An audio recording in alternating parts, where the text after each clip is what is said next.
Competition बहुत ज़्यादा खेल लिए थे सर। तो सर मेरा एक्सपीरियंस ये है कि थोड़ा सा प्रेशर था, तो हमारे देवेंद्र भाई साहब, झांझड़िया जी भाई साहब ने मेरे से एक बात बोली थी कि अपने को अपना बेस्ट देना है। बोला था कि जो आप प्रैक्टिस में करते हो वही आपको करना है। और सर मेरे कोच हैं, उनका भी, मेरे मनोहर अंजार जी, उनका बहुत आशीर्वाद दिया, क्योंकि हम लोगों को संभालना मुश्किल ही नहीं नामुमकिन है। क्योंकि सर हम हर कहीं टकरा जाते हैं और कोई हमसे आके टकरा जाता है, तो मैं उनसे पूछता हूँ कि आप ब्लाइंड हो कि मैं ब्लाइंड हूँ। सर बहुत बार ऐसा होता है, तो बस सर के हाथ पकड़ के चलते, हाथ पकड़ के आते हैं, वो थोड़ा बहुत जो दिखता है उसमें अपना काम कर लेते हैं सर। और सर आपका बहुत आशीर्वाद रहा। अच्छा कपिल, उस दिन तुमने मुझे बताया कि स्टेडियम में से कपिल कपिल कपिल इतनी आवाज आ रही थी। जी सर। तो मैं मेरे कोच की सूचनाएं सुन नहीं पा रहा था। वो मैं एक्चुअली एक्सपीरियंस करना चाहता हूँ, कैसे आपके कोच कहाँ है सर? हाँ, जरा बताइए क्या मुश्किल होता है। सबसे अहम बात है ब्लाइंड जूडो में कि जो इंस्ट्रक्शन हम लोग बाहर से देते हैं, जो इनको सिखाया जाता है, उसमें हम लोग एक कोडिंग करते हैं कि जब हम जाएंगे तो ये बोलेंगे तो तुम्हें ये करना है, क्योंकि वहाँ दिखता तो है नहीं कुछ। तो उस दिन हमारे 2 मैट एरिया थे। एक मैट पे हमारी बाउट चल रही थी फाइट, और दूसरे पे जो है वो फ्रांस की फाइट चल रही थी। और फ्रांस की फाइट में इतना शोर हो रहा था, करीब 15 से 18 हज़ार दर्शक वहाँ थे। तो जिसकी वजह से जब ये सेमीफाइनल खेलने गए तो जो मैं बोल रहा था वो ये नहीं समझ पा रहे थे। और डेफिनेटली क्योंकि सेमीफाइनल का एक प्रेशर था, और जो खिलाड़ी था ईरान का, उससे पहले ये फाइनल में एशियाई खेलों में हारे थे, तो यकीनन उसका भी प्रेशर होगा। तो इस वजह से ये उस दिन हमें भारत के लिए गोल्ड मेडल नहीं ला पाया। तो सामने का जो कोच होगा वो भी अपने प्लेयर को इसी प्रकार से सूचना करता होगा? जी जी, वो भी, अब ये डिपेंड करता है कोच टू कोच कि वो, जैसे हमारा इनका टाइप, जो भी हमारे कोचेज और जो खिलाड़ी उनके साथ ये है कि हम लोग ये देखते हैं कि कौन किस तरीके से सिखाता है, तो हम डिफरेंट उसकी जो है सोच में मतलब कोच को भी औरों से अपने आप को अलग सीक्रेट रखना पड़ता है। बिल्कुल बिल्कुल। अच्छा। क्योंकि वही चीज हम कहेंगे वो कहेगा तो फिर नहीं समझ पाएगा। अच्छा, आपको अगर इसको कहना है कपिल को जी कि कपिल बाएं ओर से ठोको, तो क्या बोलेंगे आप? हमारा कहना ये होता है सर, ऐसा ही होता है ना सर। हम बोलते कि हम मार दे, तो मैं सर अटैक तो करता हूँ, कभी खाली चला जाता तो वापस खड़ा हो जाता। लेकिन टेक्निक का नाम बताते हैं, जो पोजीशन आगे पीछे पाँव की दिखती है तो वो टेक्निक का नाम जो इनको सिखाया होता है वो बताते हैं, तो फिर ये वो अप्लाई करते हैं। क्योंकि कहाँ पर ऑफ बैलेंसिंग हो रही है, आगे हो रही है, पीछे हो रही है, तो वो टेक्निक बताते हैं। तो आप सामने वाले की पोजीशन भी बताते होंगे? जी जी जी बिल्कुल। उसके जो मूवमेंट होते हैं, जैसे उसने आगे किया, वेट उसका आगे जा रहा है, तो हम आगे वाली टेक्निक उसको मार सकते हैं। ऐसे ही अगर उसने पीछे वेट किया या पीछे मूव कर रहा है तो पीछे वाली टेक्निक बताते हैं, और जिससे कि हम उसके तो पॉइंट लेते हैं। आप जब वहां बैठे होते हैं तो आपके भी हाथ पैर हिलते होंगे? बहुत ज्यादा। अब बस नहीं चलता है कि हम लोग भी मैट पे चले जाएं तो कोच। सर ऐसा हो रहा था कि सेमीफाइनल में जो रेफरी था, जो मेरे हाथ पकड़ के ले जा रहे थे, उनके हाथ खुद धूज रहे थे। क्योंकि बड़े मैच में उनको भी डिसीजन गलत दे दिया, जैसे तो थर्ड एम्पायर रहता है पूरा, उसके बाद ही बताया जाता है, पर मेरा डिसीजन बहुत जल्दी दे दिया था रोल करके। वो मेरी भी गलती रही कुछ, सेमीफाइनल में मैं दब गया। पर नेक्स्ट टाइम मैं सर आपसे वादा करता हूँ 2028 में। बहुत अच्छा कर रहे हो, बहुत अच्छा कर रहे हो, बहुत बधाई हो। Thank you sir, thank you so much. जय हिंद सर। मैं एक सोल्जर हूँ और मेरी वाइफ है सिमरन शर्मा, और एक मेरे पास प्रीति है। मैं एथलेटिक का एक कोच हूँ, पैरा एथलेटिक का। तो मेरे 2 एथलीट है, दोनों 100 और 200 मीटर करते हैं। और फर्स्ट टाइम जो एथलेटिक में ट्रैक में मेडल आया है सर, मेरे ही एथलीट लेकर आए हैं अभी, और 3 मेडल आए हैं। हमारा काफ़ी वहाँ पे सीखने को मिला सर। जैसे कि वहाँ पे हमारा 100 मीटर में एक इवेंट में मतलब 2 मेडल आ गए, तो 2 मेडल एक ही रूम में 2 एथलीट हैं 100 मीटर के, दोनों के दोनों पहली बार खेलने जा रहे हैं, देश के लिए पहली बार मेडल जीतने के लिए जा रहे हैं ट्रैक में। तो जब 2 मेडल एक रूम में रखे हों और दूसरे खिलाड़ी का भी इवेंट भी नहीं हुआ हो, तो उस प्रेशर को मैं as a coach, as a husband, मैं कैसा फील कर रहा हूँ, मैं उसको समझ रहा हूँ। दूसरा एथलीट जो है उसका गेम भी नहीं हुआ और उसमें 2 मेडल रखे हैं, हाई प्रेशर है वो कि भाई मेरा तो मेडल भी नहीं आया, उसके 2 मेडल आ चुके हैं। तो उसको उससे बाहर निकालने के लिए बार बार उसको मुझे एंगेज करना पड़ रहा था, बहुत बिजी रखना पड़ रहा था पूरे दिन। तो वहाँ से बहुत कुछ सीखने को मिला। हम 100 मीटर में हार गए सर। अच्छा, वहां तो तुमने दिन निकाल दिए, अब घर में क्या होगा तेरा? सिमरन, सर ये जितना अच्छा बन के दिखा रहा है इतना है नहीं। जब हम यहाँ पे आए थे तो यहाँ से जाने से पहले बात हुई थी, एक्चुअली हम दोनों में ये बात होती थी कि ट्रैक को पहला मेडल कौन देगा। तो फिर जब इवेंट लिस्ट आई तो उसमें पता चला प्रीति का इवेंट पहले है, तो हम श्योर हो गए थे कि पहला मेडल तो यही देगी। तो जब हम यहाँ पे आए तो उससे पहले ये गज्जू मतलब ये कोच बोल रहे थे कि तुम्हें 1 महीने का रेस्ट दिया जाएगा। फिर उसके बाद जब अभी हम यहाँ पे आए, अभी हम सुबह ही बात चल रही थी तो सुबह मेरे से बोल रहे थे कि एक वीक का रेस्ट मिलेगा और उससे ज़्यादा का नहीं मिलेगा। तो मैंने बोला क्यों नहीं मिलेगा, तो बोल रहे ब्रॉन्ज मेडल पे इतना ही मिलता है।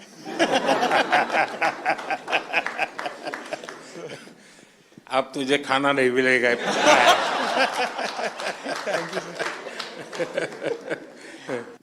ये मेरा तीसरा पैरालंपिक था। मैं पिछले में भी आपसे मिला था, आपने मुझे बहुत मोटिवेट किया था, लेकिन शायद इस बार भी थोड़ी कसर रह गई। मैं रियो पैरालंपिक में भी चौथा था, टोक्यो में भी चौथा था, इस बार पेरिस में भी चौथा हो गया सर। तो ये 4 नंबर मेरे से कुछ ज़्यादा ही प्रेम में है, तो मैं इसी 4 नंबर को शायद मोटिवेशन में लेता हूँ। तो सोचता हूँ कि अगला मेरा चौथा पैरालंपिक होगा।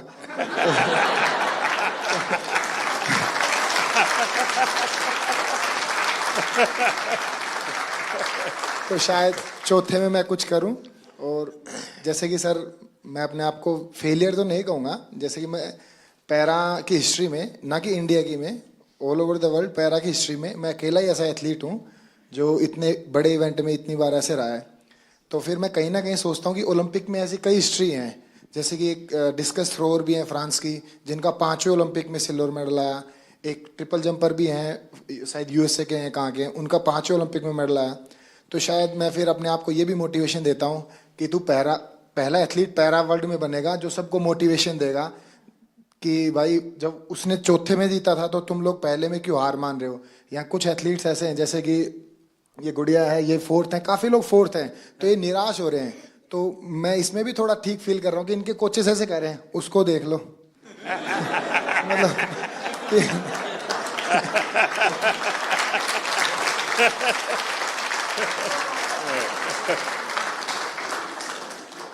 देखिए, मैं समझता हूँ कि आपका ये जो जीवन की तरफ देखने का दृष्टिकोण है ना, वो शायद आपकी सबसे बड़ी ताकत है। आप तो एक नया लॉजिक निकालो कि मैंने दुनिया को इतना दिया है कि मेरे रहते हुए अब तक 9 लोगों को आगे किया है मैंने, चौथे पर रह करके। सर कोई बात नहीं, मतलब अभी समय नहीं है, बट इस बार जो रहा है वो शिष्यों का समय रहा है।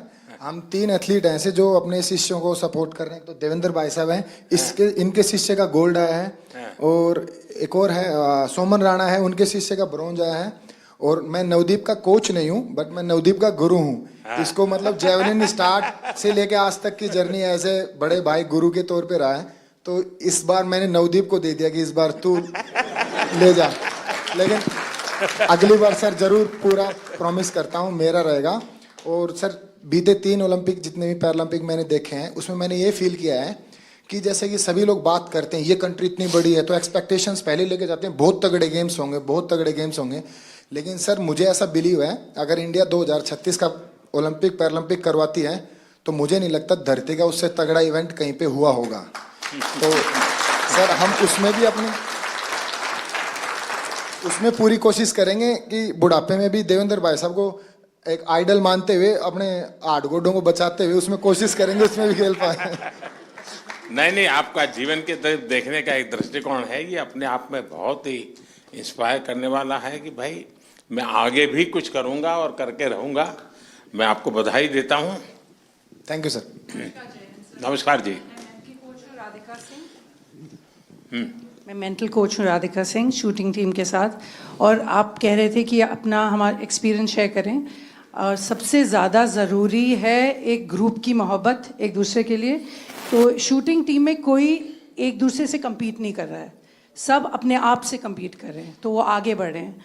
और जितनी भी उनकी क्षमता है, जितनी भी उनकी तैयारी है, उसके आगे वो अपनी वीकनेस नहीं देते, स्ट्रेंथ नहीं देख रहे, वो अपनी स्पोर्ट के लिए मोहब्बत देख रहे हैं। तो ये बहुत बड़ी बात है कि हमारी टीम बहुत जुड़ी हुई रही और ऑल्दो मैं एक ही इवेंट के लिए 2 बच्चों को तैयार कर रही थी, कोई कंपेटिटिवनेस नहीं था उनमें। तो ये बहुत बड़ी ताकत है कि हम आपस में मोहब्बत से आगे बढ़ें, और वो मोहब्बत स्पोर्ट में दिखती है सर। नहीं, आप ये मेंटल हेल्थ को करती हैं तो उसमें क्या क्या करती हैं? सर जो सबकॉन्शियस माइंड है, 90% जो दिमाग होता है, उसमें कोई कमज़ोरियां हैं तो उनको चेंज करना, और जो आपकी स्ट्रेंथ है उनको आगे लाना, अपनी पर्सनालिटी से जोड़ना और अपने आप को आगे लेके जाना।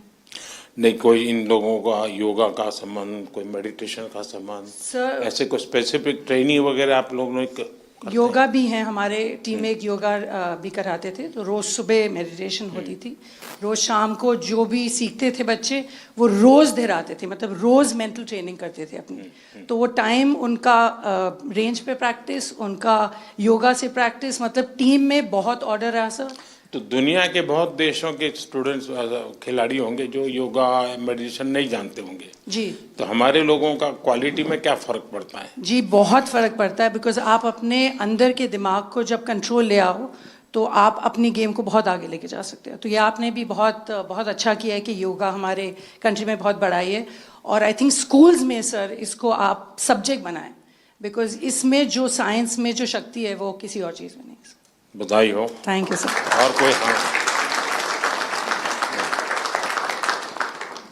पहले तो बहुत बड़ी खुशी की बात कि कपिल ने ना ही पैरा जूडो में जबकि एबल जूडो में भी पहला भारत को मेडल दिया है। अब तक एबल या पैरा जूडो में कोई मेडल नहीं था। और कपिल के नाम एक और हिस्ट्री है कि visually impaired in any game का पहला मेडल भी कपिल ने इंडिया को दिया है। सो हम सब लोग को उसकी बधाई। हमारे जो जूडो के टॉप शॉट्स हैं वर्ल्ड के, उन सब लोगों ने पर्सनली पोडियम से उतर के आके हम लोग को कंग्रेचुलेट किया, बोले we didn't expect such a quick uprise in para judo, so hats off to you guys. And sir वो हम लोग अकेले नहीं कर सकते थे, साई OGQ ये फिनोमिनल सपोर्ट हम लोग को मिला है, and of course the government of India, I mean needless to say. तो sir thank you so much. And जितने और कोचेज हैं UK USA, जो हम लोग के अच्छे फ्रेंड्स हैं कोरिया, वो सब लोग आए, बोले we knew you were going up ahead but we didn't realise it's gonna be so soon. So we felt very proud and thank you to the entire team that is backing us up. Thank you so much sir. बहुत बहुत बधाई। मैं संदीप चौधरी जी के लिए एक बात कहूँगा। गिरते हैं शह सवार ही मैदान जंग में, तिफल क्या जो घुटनों के बल चलते हैं। तो ये आपने सबको ये बताया जो घुड़सवार होता है वही गिर सकता है, बच्चे कभी नहीं गिरते। तो मेरा आपके लिए बहुत बड़ी और सर मैं हरविंदर के लिए बताऊँगा। शीतल हरविंदर, मैं आर्चरी से हूँ। तो जैसे मैडम ने बताया कि जूडो में हरविंदर का पहला आर्चरी एबल और पैरालंपिक में फर्स्ट मेडलिस्ट है, टोक्यो में ब्रॉन्ज, और अभी हिस्ट्री में फर्स्ट इसका मेडल है जो एबल के बराबर शूट करके है, 28, 28, 29। लास्ट एरो आपने देखा होगा सर, बिल्कुल क्लोज टू था। अगर वो 10 लगता तो हम किम वूजिन और अपना ब्रैडी एलिसन के बराबर शूट कर देते। नमस्ते सर, मेरा नाम अमीशा है और मैं उत्तराखंड से हूँ। ये मेरा पहला पैरालंपिक था और मैं बहुत ग्रेटफुल हूँ कि मुझे 2 साल में मैंने अपना गेम स्टार्ट किया है, 2 साल ही हुए हैं, और 2 साल में मैंने लाइफ में इतना बड़ा एक्सपीरियंस लिया, मुझे बहुत ज़्यादा कुछ सीखने को मिला। And thank you to my coach जिन्होंने मुझे कॉन्फिडेंस दिया कि मैं कर सकती हूँ, क्योंकि मैं बहुत डरी हुई थी। तो आपने कहा था कि वहाँ लोगों को ऑब्जर्व करना, उनसे लोग डरते होंगे। हाँ, पहले आप डर रही थी, अब लोग डरते होंगे। तो आपने कहा था कि लोगों को ऑब्जर्व वगैरह करना है, तो मैंने वो भी बहुत किया और बहुत कुछ सीखने को मिला है। परिवार में से क्या रिस्पांस है? अब परिवार के, तुम्हारे फैमिली के लोग क्या कहते हैं? अब तो फैमिली बहुत खुश है, और वो पहले से ही सपोर्ट करती थी लेकिन अब और ज़्यादा सपोर्ट और ज़्यादा दे रहे हैं। नमस्ते सर, मेरा नाम सुमित अंतिल है और मैं back to back second gold medal है सर मेरा।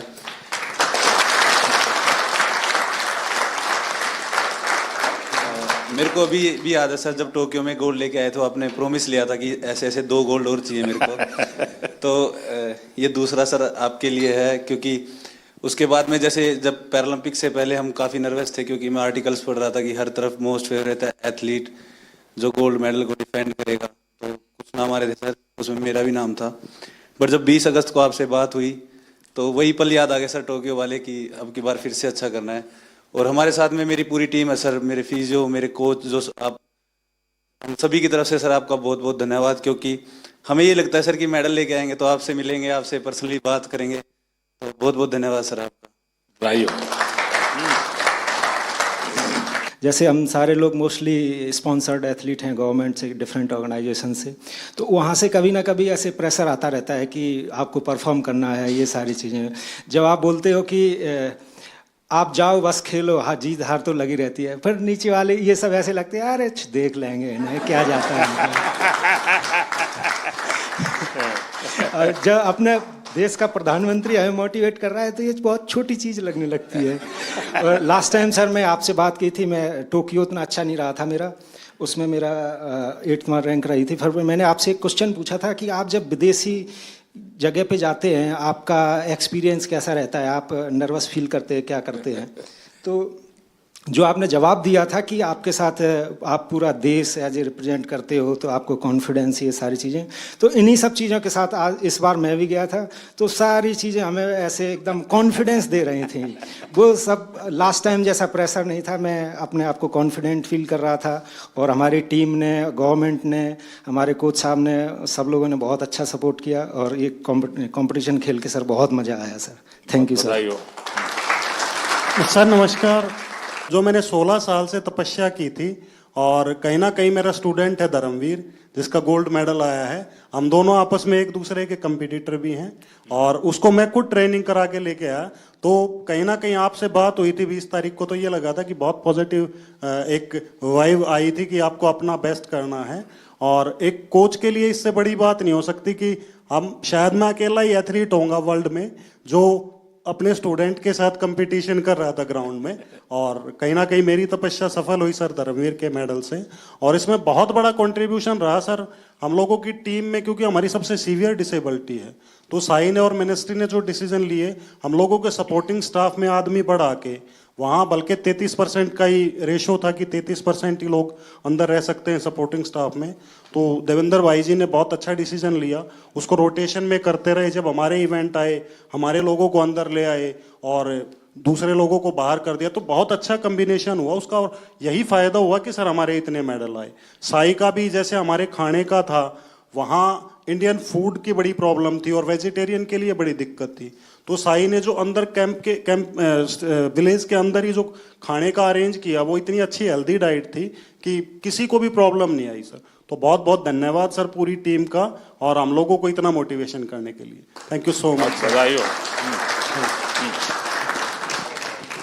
एशियन गेम्स में मैं पार्टिसिपेंट रह गई थी, मेडल नहीं जीत पाई थी। तो जब आप सबसे मिल रहे थे, मेडलिस्ट से आगे मिल लिए थे, तो आप आए और लाइन से सब जगह पे दोनों तरफ आमने सामने लाइन लगी हुई थी। तो कुछ लोगों से यहाँ मिलके आप उस तरफ मुड़ गए थे, तो बहुत नज़दीक से मैंने आपको देखा, लेकिन मिल नहीं पाई, बात नहीं हो पाई। तो वो अंदर एक टीस थी कि अब दोबारा तो मिलना ही है। और उसके लिए मैंने एशियन गेम्स के बाद जान लगा दी थी कि चाहे कुछ भी हो जाए उनसे पर्सनली मिलना ही है। तो उससे शायद मुझे इंस्पिरेशन मिली और मैं कर पाई। मेरे बच्चों को मैंने 6 महीने हो गए, मैं मिली नहीं, घर ही नहीं गई। तो मेरा बेटा छोटा है, तो उसे जब भी घुमाने लेके जाती थी मोबाइल में GPS लगा के, तो उसे पता है मोबाइल में रास्ता ढूंढ लेते हैं। तो वो ऐसे बोलने लग गया मुझे कि मम्मा आप रास्ता ही भूल गए घर का, आप GPS में फ़ोन में लगा के घर तो आ जाओ कम से कम। तो sir thank you so much, आप लोगों का सबका बहुत सपोर्ट रहा है, आशीर्वाद रहा है, जिसकी वजह से हम लोग कर सकें। पूरी टीम का सपोर्ट रहा है, हमारे कोचेस का। तो thank you so much sir. बहुत बधाई सर। मैं शरद कुमार हूँ, मेरा ये 2nd मेडल रहा है, मैं 3rd टाइम पैरालंपिक्स। शरद और संदीप दोनों को भाषण करने के लिए बोलूं तो कौन सबसे ज्यादा अच्छा करेगा? सर ये सर संदीप बहुत अच्छा बोलता है और शायद इसलिए थोड़ा सा पोत रह गया सर। बट मैं एज एन एथलीट ये कहना चाहता हूँ कि जब से पैरा मूवमेंट स्टार्ट हुआ है मैं तब से जुड़ा हुआ इससे, और आज जिस लेवल पे सारे एथलीट्स हैं, मुझे खुद प्राउड फीलिंग होता है इन सबको, जिस तरह सब जाते हैं, कोचेस, फिजियोथेरेपिस्ट, सब एक टीम। जब अब हम लोग बाहर जाते हैं तो इंडिया को अब ऐसे लोग देख रहे हैं कि एक, पहले सोचते थे ये आगे आ सकते हैं, लेकिन अब पैरा में इन्होंने कैटेगराइज कर दिया कि इंडिया एक स्पोर्टिंग नेशन ऑलरेडी है। और सर ये ऑफ कोर्स साई की सबसे पहले अहमियत से स्टार्ट हुआ और फिर हम लोग का सपोर्ट स्टाफ आने लग गए और एथलीट्स में भी जिस तरह पॉजिटिविटी आया। और सर मेन तो एक और है, आपसे मिलने और जाने से पहले आप जब सबसे बात करते हो और फिर आने के बाद सबसे मिलते हैं, आई थिंक सारे मेडलिस्ट सारे एथलीट यही सोचते हैं कि हमें यही मौका मिल। सर लोग पैरा को अभी तक अपनाए नहीं जिस तरह आपने अपनाया है। नमस्ते sir, I am Palak Kohli and ये मेरा सेकंड कंसेक्यूटिव पैरालंपिक्स था एंड टोक्यो में मैंने 4th फिनिश किया था एंड यहाँ पे मैंने 5th फिनिश किया। बट दोनों इस पैरालंपिक्स जाने का मेरा जर्नी बिल्कुल ही डिफरेंट था। मेरे को आफ्टर टोक्यो पैरालंपिक्स 2022 में सर बोन ट्यूमर हो गया था और स्टेज 1 कैंसर हो गया था एंड नियर टू 1.5 ईयर मैंने कोई भी कम्पीट नहीं किया, कोई टूर्नामेंट कुछ भी नहीं किया एंड लास्ट ईयर मैंने 2023 में कम बैक किया एंड मैं काफ़ी हैप्पी हूँ और काफ़ी प्राउड हूँ कि मेरे सपोर्टिंग स्टाफ, मेरे कोचेस, गौरव सर के सपोर्ट और गाइडेंस के कारण मैं क्वालिफाई कर पाई पेरिस के लिए एंड मेरे बहुत सारे मेजर टूर्नामेंट्स आफ्टर टोक्यो छूट गए थे। वर्ल्ड चैम्पियनशिप्स बिकॉज मेरे को वॉक ओवर देना पड़ा, एशियन गेम्स में मुझे कोविड हो गया था। इस ईयर मैंने वर्ल्ड चैम्पियनशिप क्वालिफाई किया और मैंने ब्रॉन्ज मेडल जीता एंड फिर मैंने पेरिस के लिए क्वालिफाई किया बैक टू बैक। मेरा वर्ल्ड रैंक एकदम 38 लास्ट हो गया था बिकॉज मैंने टूर्नामेंट्स नहीं खेले थे एंड अगेन से मैंने अपने आप को टॉप 4 वर्ल्ड नंबर 4 में आई और मैंने पेरिस के लिए क्वालिफाई किया। थोड़ा डिसअपॉइंटिंग है कि मैं मेडल नहीं जीत पाई बट आपकी ब्लेसिंग्स और सबके साथ I think I am looking forward for LA 28 and definitely sir I like to have a picture on the podium with you sir. Thank you sir. Palak, पिछली बार तो तुम लखनऊ में तुम्हारी ट्रेनिंग होती यस सर, यस सर। तो mummy papa से भी मेरी बात हुई थी। Yes sir, yes sir, Tokyo जाने से पहले। इस बार क्या मूड है? सर अब मैं लखनऊ में गौरव सर यहाँ पर है, सर के अंडर ही ट्रेनिंग कर रही हूँ और मैंने उन्हीं के गाइडेंस में मेरे को पैरा बैडमिंटन पता चला था एंड घर में लाइक जब मुझे बोन ट्यूमर हो गया था तो काफ़ी सारे लोग बोल रहे थे कि लेकिन पलक का तो करियर ख़त्म स्पोर्ट्स में एंड ऑल एंड डॉक्टर्स ने बताया था कि अब हम कुछ एश्योरिटी नहीं दे सकते आप नॉर्मल लाइफस्टाइल भी हो पाओगे कि नहीं एंड उसके बाद सर काफ़ी कॉम्प्लिकेशंस रहे। मेरे को एक डिसेबिलिटी मेरे हाथ में ऑलरेडी था और मेरे को ट्यूमर के बाद मेरे लेग में भी डिसेबिलिटी हो गया जिससे मेरे दोनों लेग लेंथ में भी डिफरेंसेस आ गए और भी कॉम्प्लिकेशंस आ गए। तो मेरी फैमिली हमेशा मुझे खुश दिखना चाहती है और उनकी ब्लेसिंग्स है मेरे साथ and they want me to be happy. तो उनका बस ये कंसर्न है कि मेरे को हिम्मत नहीं हारनी। देख आप पलक, तुम्हारा केस ऐसा है कि तुम बहुत लोगों को इंस्पायर कर सकती हो इसे, क्योंकि इतनी कठिनाइयों के बाद और चलिए ट्रैक पर गाड़ी आई, जिंदगी बनाई, बीच में रुकावट आ गई और बीच में नई समस्या आई और फिर भी तूने अपना मकसद नहीं छोड़ा। ये बहुत बड़ी बात है, बहुत बधाई हो आपको। Thank you so much. नमस्ते सर, मैं राजस्थान बीकानेर से आया हूँ। श्याम सुंदर स्वामी नाम है, पैरा आर्चरी से हूँ। सर हमारे बीकानेर में कन्नी सिंह राजा वो 5 बार ओलंपिक खेल के आए थे। हम देवेंद्र भैया से हम बहुत मतलब क्योंकि 40 साल के बाद मैं एक टोक्यो ओलंपिक में पार्टिसिपेट करके आया था तो भैया को देखा था कि भाई ये गेम होता है ऐसे, तो मैं भी फिर पैरा में मैं सर पहले एबल खेलता था। 2016 में मेरे को पता चला कि भाई पैरा का भी कुछ है, क्योंकि भैया का अखबार में फोटो आया था बहुत बड़ा, तो भैया से सीख के और फिर मैं 40 साल के बाद टोक्यो ओलंपिक पार्टिसिपेट करके आया था सर। इस बार सर मुझे बहुत कुछ सीखने को मिला, खास करके जो मेरी कैटेगरी के गोल्ड मेडलिस्ट SL3 के हैं नितेश कुमार जी, इनसे सीखने को मिला सर। पूरे लाइफ में जिनसे वो जीते एक बार भी उनसे मैच इससे पहले नहीं जीते थे और उनकी वजह से, जबकि मैं उनको हरा चुका हूं और मुझे उनसे सीखने को मिला है कि अगर वो कर सकते हैं तो मैं जरूर उनको दोबारा हरा सकता हूं और इवन पूरे वर्ल्ड में सबको हरा सकता हूं। Thank you sir. मेरा नाम डॉक्टर सत्यपाल है और मैं पैरा एथलेटिक्स का कोच हूँ। शायद ही यहाँ पे कोई कोच होगा जो मेरे से पहले पैरा एथलीट्स को ट्रेनिंग करा रहा होगा। मैंने 2005-06 में पैरा एथलीट्स को ट्रेनिंग कराना शुरू किया। तो जब कैसे विचार आया आपको ये? सर मैं नेहरू स्टेडियम में ट्रेनिंग कराने जाता था तो 1-2 एथलीट्स वहाँ पे जिनकी लिम्ब डिफिशियंसी थी वो आते थे, तो मैंने उनको देखा, पढ़ा, फिर देवेंद्र जी के बारे में सुना कि उन्होंने 2004 एथेंस ओलंपिक में गोल्ड मेडल जीता था।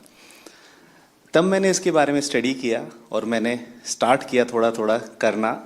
तो सभी कोचिस नेहरू स्टेडियम में मुझे बड़ी अजीब नज़रों से देखते थे कि मैं दीपा मलिक जी की चेयर को पुश करके जाता हूँ, किसी पैरा एथलीट को ट्रेनिंग करा कर न जाता हूँ, अंकुर धामा का हाथ पकड़ के उसको नेहरू स्टेडियम में घुमाता हूँ। तो सोचते थे कि मैं अपना टाइम खराब कर रहा हूँ। आज वही पैरा एथलीट्स, वही कोचेस जो मुझे क्रिटिसाइज करते थे, आज वो सब पैरा एथलीट्स को ट्रेनिंग कराना चाहते हैं। ये मेरे दिल से बोल रहा हूँ कि मैंने इस फील्ड में काम किया है, मैं बहुत खुश हूँ। और आने वाले टाइम में मैं आपसे प्रॉमिस करता हूँ, ये 29 नहीं, मैं 50 के मेडल का यहाँ से प्रॉमिस करके जाता हूँ कि हम ही सब इतना काम करेंगे, हम 50 मेडल लेकर। Thank you sir. देखिए साथियों, ये बात सही है कि हर खेल में जो सपोर्ट स्टाफ होता है या कोचिंग करने वाले लोग होते हैं, बहुत मेहनत करनी पड़े हर क्षेत्र में। लेकिन दिव्यांगों के साथ काम करना, उनको सिखाने से पहले खुद को उस जिंदगी को जीने के लिए मन से तैयार करना पड़ता है, खुद को उस पोजीशन में रखना पड़ता है। कौन सी उसकी दिक्कतें हैं उसको खुद के जीवन में आत्मसात करना पड़ता है, तब जाके कह सकते। वरना मैं तो रूटीन में कह दूंगा यार दौड़ो, अरे वो कभी मैं नहीं दौड़ सकता। वो कोच समझ सकता है ये नहीं दौड़ सकता, उसके लिए तरीका ये होना चाहिए। और इसलिए मैं मानता हूँ कि जो पैरा एथलीट्स को जो ट्रेन करते हैं वो कोचिज एक्स्ट्रा ऑर्डिनरी होते हैं, उनके अंदर एक्स्ट्रा ऑर्डिनरी ताकत होती है जी। फोटो लेने का तो जैसे कंपटीशन खत्म हुआ तो मैंने अपनी फ़ोटो के लिए मैं नीचे गया फ़ोटो के लिए, और उन्होंने मुझसे फ़ोटो मांगी तो उनके बच्चे थे साथ में छोटे छोटे, तो मैंने उनके साथ फ़ोटो ली और उनके हाथ में, बच्चों के हाथ में मेडल दिया। वो आई थिंक 6 से 7 साल के होंगे।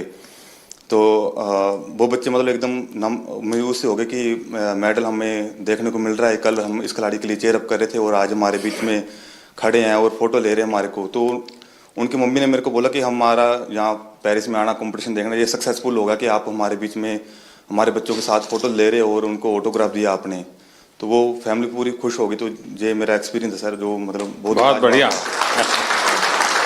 Thank you sir. नमस्कार सर, मेरा नाम योगेश कथुनिया, मैं सिल्वर मेडलिस्ट हूँ 2 बार। तो मैं अपना एक्सपीरियंस सर एक चीज़ शेयर करना चाहता हूँ। एक्सपीरियंस नहीं है, वो है कंसिस्टेंसी। वो कंसिस्टेंसी सर आपकी वजह से आई है, क्योंकि आपने जो डिफरेंट स्कीम्स इंडिया में लॉन्च करी है, चाहे वो टॉप स्कीम्स हो, खेलो इंडिया स्कीम्स हो, NCOEs हो, वो सर आपकी वजह से है कि आज हम सारे 29 मेडल्स लेके आए हैं। और सर मैं एक चीज़ और कहना चाहूँगा, बाकी लोगों के लिए आप PM का मतलब होता है कि प्राइम मिनिस्टर, और हम सब के लिए आप PM का मतलब है परम मित्र। वाह,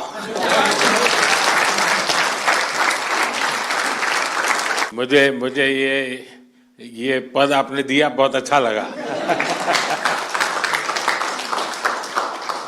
मैं भी चाहता हूं जी, सच्चे अर्थ में एक मित्र के रूप में आपके साथ काम करता रहूं। सर मेरा नाम नवदीप है सर। मैं इस बार जिनकी रील सबसे ज्यादा पॉपुलर हुई,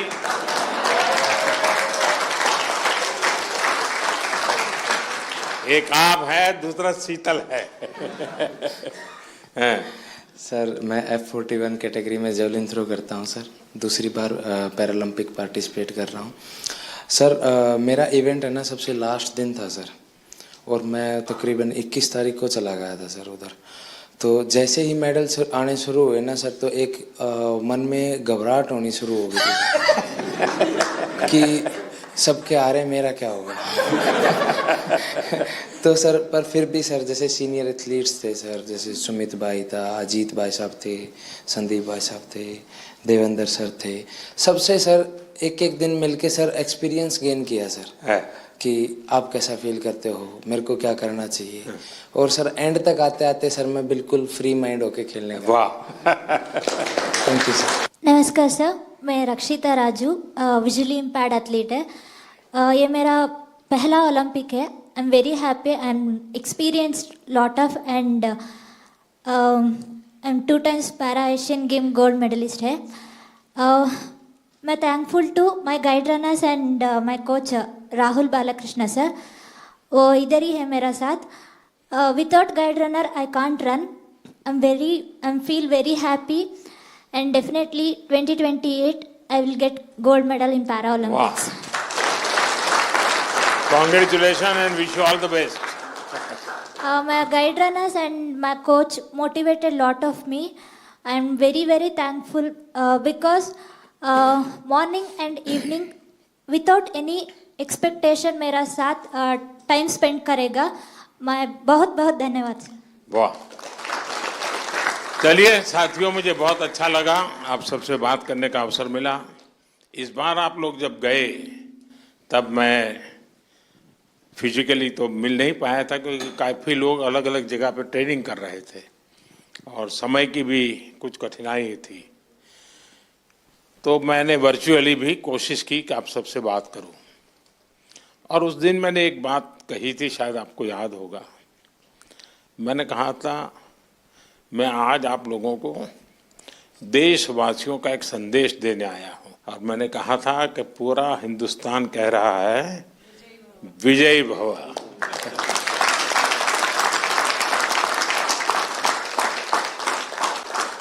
आपने देशवासियों की जो भावना थी ना, उसको बराबर मन में ले लिया कि नहीं, देश चाहता है हम करेंगे.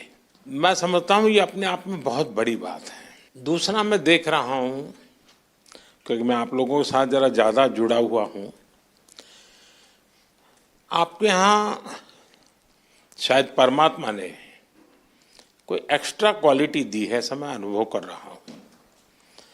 शरीर में कुछ न कुछ कमी जरूर होगी, लेकिन आपके व्यक्तित्व में परमात्मा ने कुछ एक्स्ट्रा दिया है. और वो मैं देख रहा हूँ कि आपने शायद व्यक्तिगत जीवन में इतनी कमियों से गुजारा किया है, उसको संघर्ष किया है, खुद की सहज वो ट्रेनिंग भी हुई है. किसी समय आपने लोगों का उपहास भी सहन किया होगा, मजाक करते हुए भी आपके कान पर कभी कुछ पड़ा होगा. हर प्रकार की मुसीबतों से आप गुजरे हुए लोग हैं. और इसके कारण मैं देख रहा हूं कि खेल में जय पराजय का कोई प्रभाव आपके मन पर नहीं है. ये बहुत बड़ी बात है जी. वरना पराजित व्यक्ति, यानी मान लीजिए मेडल नहीं मिला तो एक तो उसको बोझ होता है, अरे मैं तो गया. आप में से किसी को वो बोझ नहीं है. ये बहुत बड़ी जीवन की सिद्धि है जी, और वही आपको आगे ले जाने की ताकत देती है.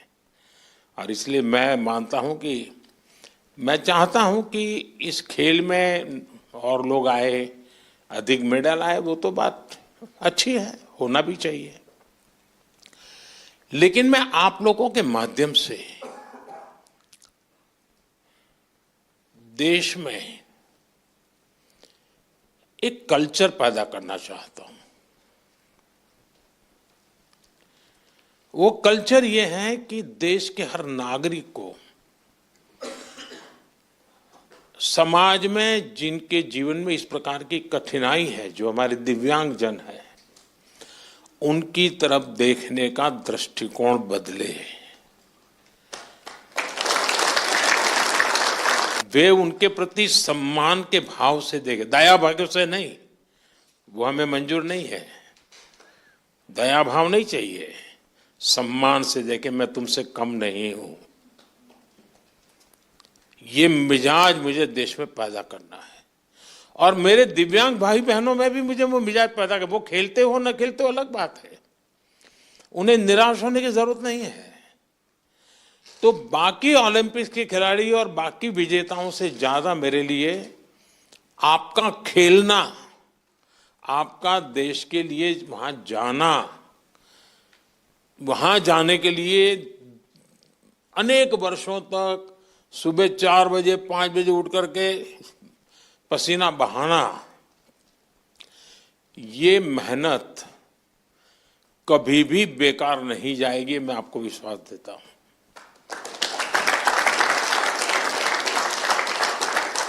क्योंकि अब आपके लिए भी, सभी दिव्यांगजनों के लिए समाज में एक नया वातावरण पैदा होना शुरू हो चुका है. व्यवस्थाएं भी विकसित हो रही हैं। हर एक को लगता है कि अरे भाई मुझे भी तो हेल्प करनी चाहिए, मुझे साथ रहना चाहिए। मैं बैठा हूँ, वो खड़े हैं, मैं खड़ा हो जाऊँ, उनको बिठा दूँ, यानी बदलाव आता है। तो आप जो ये कंट्रीब्यूशन कर रहे हैं वो एक पूरे समाज के मन को बदलने का आपका कंट्रीब्यूशन है। सिर्फ मेडल नहीं, मेडल से ज्यादा आप माहौल बदल रहे हैं।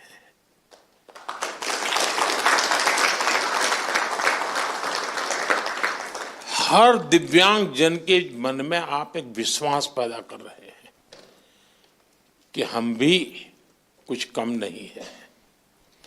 और मैं मानता हूं कि हमने इस चीज को उसी रूप में करना है। आखिरकार मेडल की संख्या आजकल तो युग ही ऐसा है कि इन चीजों को काउंट किया ही जाता है। लेकिन 140 करोड़ का देश आज जिस जज्बे के साथ खड़ा हुआ है, खेलने के लिए नहीं जीतने के लिए जा रहे हैं। मैं एक पार्टिसिपेंट हूं ऐसा नहीं है, मैं एक परफॉर्मर हूं। ये जो मिजाज है ना, वो देश की ताकत बनता है और आप देश की उस ताकत में नई ऊर्जा भरते हैं। तो मेरी तरफ से आप सबको बहुत बहुत बधाई। सबका मूड देख करके मुझे अच्छा लगा।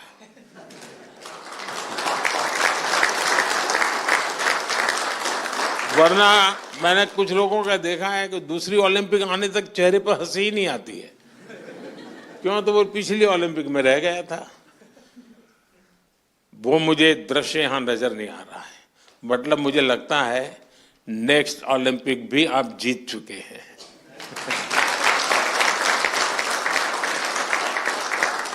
ये आपके आंखों से मैं पढ़ पा रहा हूं, आपके अंदर जो विश्वास वो मैं देख पा रहा हूं। तो साथियों, मेरी तरफ से बहुत शुभकामनाएं हैं, बहुत बधाई, धन्यवाद।